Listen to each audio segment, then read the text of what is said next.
hear him. Down goes Frazier. Down goes Frazier. Hey, what's up with it, family? It's your boy Hot Boxing Minute back at you with that uncut realness as only I can serve it to you. Sure. Give it up. Anyways, before I even begin what I gotta talk about, hit that like button, hit that follow. Are you not already following my content? If you can, leave a comment or a suggestion in the comment box below. The algorithm helps your boy. I'm trying to get bigger on the YouTube platform and trying to get my ass up out of engineering, so you already know the routine.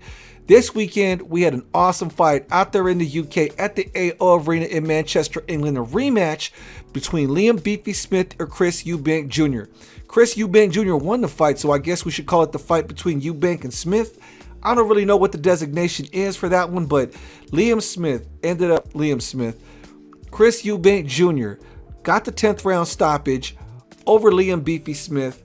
It was a one-sided dominant performance. Let me stick this up in there. We love to see those kind of scraps. It was a fun fight for those of us that got a chance to. Are you not entertained?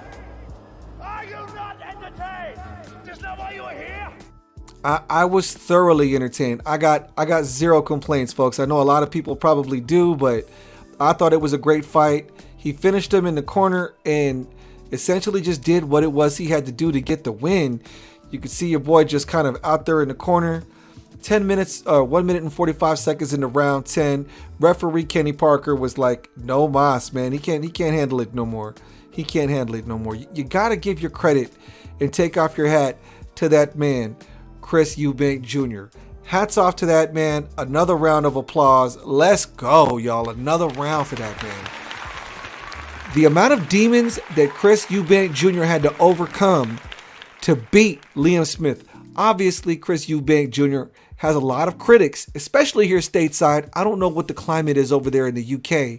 But personally, me, if I had to pick one fighter I was never a really big fan of, I hate to be the one to say it, but I was never a big Chris Eubank Jr. fan. I'll be honest. And I like everybody. I never really liked his persona, to be honest. I don't like that shit. Sure, bro. I don't like that shit. But I definitely changed my mind over the course of that performance. I think maybe it's because I hold the standard of Chris Eubank Sr., simply the best, up against his son, who just, by consequence, by fate, by destiny, was born to live under an immense shadow. Because, Chris Eubank Sr., for those of us who've been following boxing since the 90s, he was one of the biggest middleweights of his era. Him, Nigel Benn, Steve Collins, Roy Jones Jr., all those guys ran that whole era. And Chris Eubank Jr. has not quite lived up to his father's reputation. Although he is an entertaining fighter, he had a couple of losses in the build-up to his first loss against Liam Smith in that first fight. I believe it was January. He caught that 4th round loss at the hands of Liam Smith. Before that, he had only lost twice via decision against very tough opposition. George Groves, in a fight many say he could have easily won. It was a split decision, if I'm not mistaken. And then Billy Joe Saunders. I think Billy Joe Saunders effectively styled on him, but he did give a good accounting for himself. But whenever it came down to really testing his mettle, he always managed to fall short. And this was his first fight in his career where I felt we got to see the strength of the spirit inside Chris Eubank Jr. We finally got to see it. And he silenced a lot of his critics. Including myself. I was very proud of what I saw. He showed a lot of grit, a lot of intestinal fortitude, and he pretty much dominated. He dominated my man's almost from the offset of that event. Some of you might know, he switched over to training to BoMac as his trainer. In the first fight, he had Roy Jones Jr. And just off what I saw in this fight, this was the best, the most well-tempered, thought, boxing IQ, using his style and his body to the best of his abilities. When he was with Roy Jones, it seemed like he was trying to incorporate too much of Roy Jones' teachings. It looks like when he switched over to Brian McIntyre, aka BoMac, and I believe he only did it barely about, was it 4 months ago? No, not 4 months ago, 4 weeks ago, 4 to 5 weeks ago. So he didn't have a lot of time with BoMac, but BoMac had him executing one of the most phenomenal game plans. He used every physical tool that he had to his advantage. He used his reach. He used his size. He used his athleticism. In the first fight, he let Liam Smith walk him down. Liam Smith comes in with the high guard, likes to fight you on the inside, and for some reason or another, Chris Eubank Jr., let me get a sip of this water. Hold on a second. For some reason or another, Chris Eubank Jr. fought Liam Smith's fight in the first fight. This rematch was a whole different animal entirely. Almost from the offset of the event, Chris Eubank Jr. was in full control of the event, full control of the fight. I'm not really sure what was going on there with Liam Smith, but he was not moving the same. He just looked lethargic. Apparently, he rolled his ankle sometime in the 4th or the 5th round. Either way, I believe in the post-fight during the interview, he said he wasn't feeling right. He had to cut 42 pounds and all that good stuff. Well, guess what, y'all? This is boxing. There is no excuses. We don't tolerate the excuses. Tomatoes, tomatoes, tomatoes.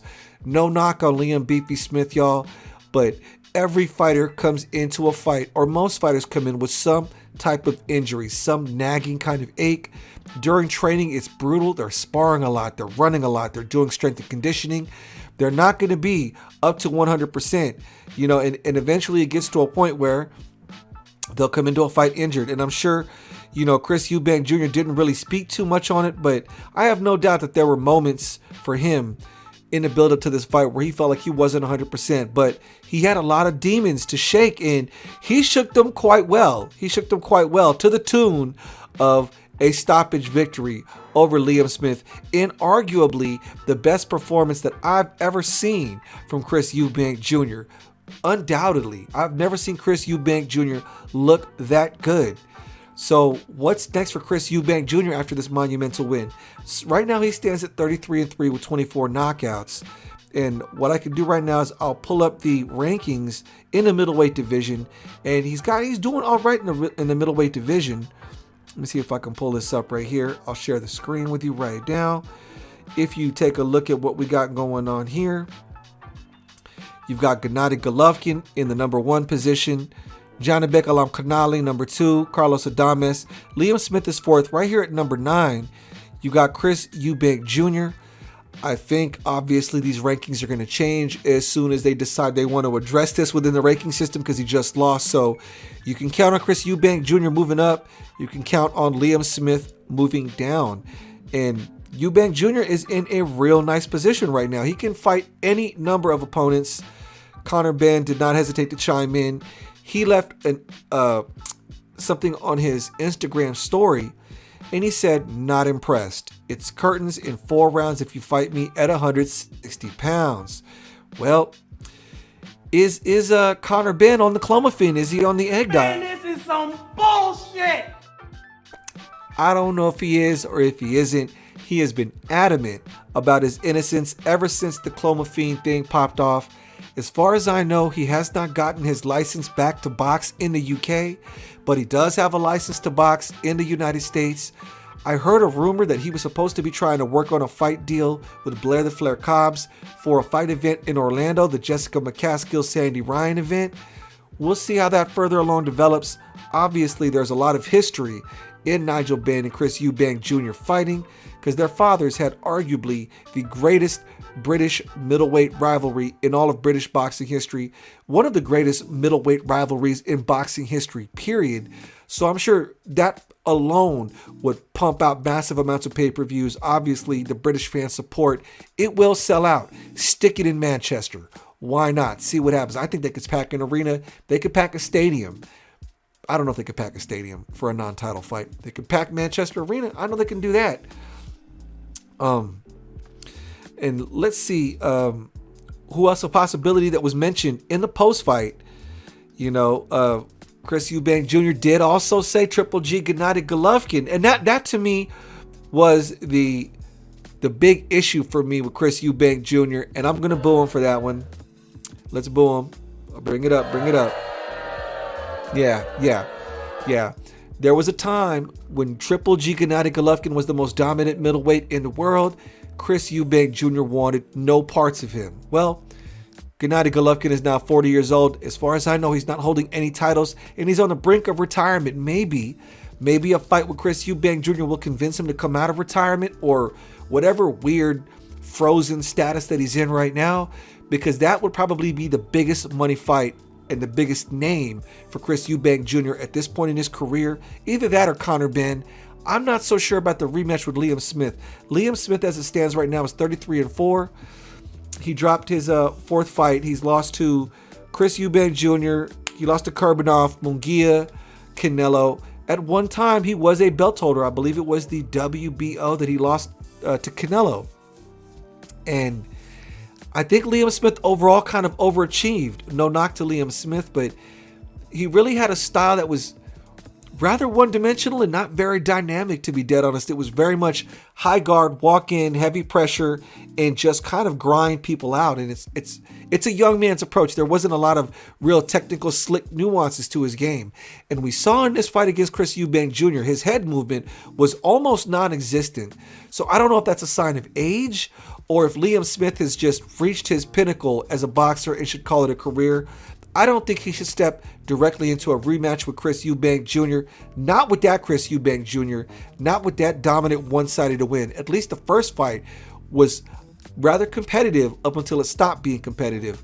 I think maybe Liam Smith, you could stick him in there with a Felix Cash or something, or one of the other higher-ranked Euro-level guys. But for right now, I don't think he's ready for any of the top guys in the middleweight division. Not coming off the heels of that performance, which oddly enough, I thought Liam Smith was ready to line himself up for a title if he would have got this rematch win over Chris Eubank Jr. But welcome to boxing, folks. And the old saying in boxing, you're only as good as your last win. To this day. In the wise words of Deontay Wilder, to this day. In his last performance, that one against Chris Eubank Jr., it was not a good one. He looked very, very lethargic. And I guess we'll have to see what the future holds for Liam Smith Jr. Chris Eubank is the junior. There was a lot of other regional fights that were kind of interesting. Adam Azim went the full distance with Aryan Fanayan. He finally had to work for a fight. I've always liked Adam Azim coming into the pros. I love the buzz around his name. Hopefully he becomes a star. He's sitting pretty right now at 9-0 with 6 knockouts. Hopefully we see him put in more rounds and get tested more and develop more in his skill sets. He has just that aura about him where he could be a big ticket seller in the future if they market him correctly and if he fights the right opponent. So that was one of the other highlights of that event. Frazier Clark got David Allen to retire in the corner in round 6.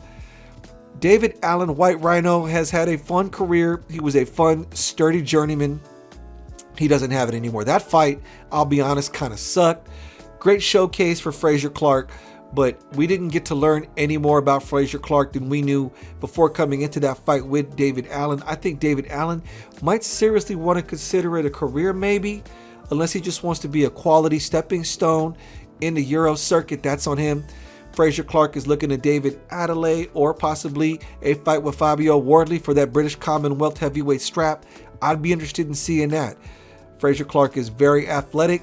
He's a little bit old. He's in his early 30s, but he does have a deep amateur pedigree, so fast track him. Get him in there with Fabio Wardley so that they can duke it out, so that those two can figure out where they're going to land in the global view of the heavyweight division.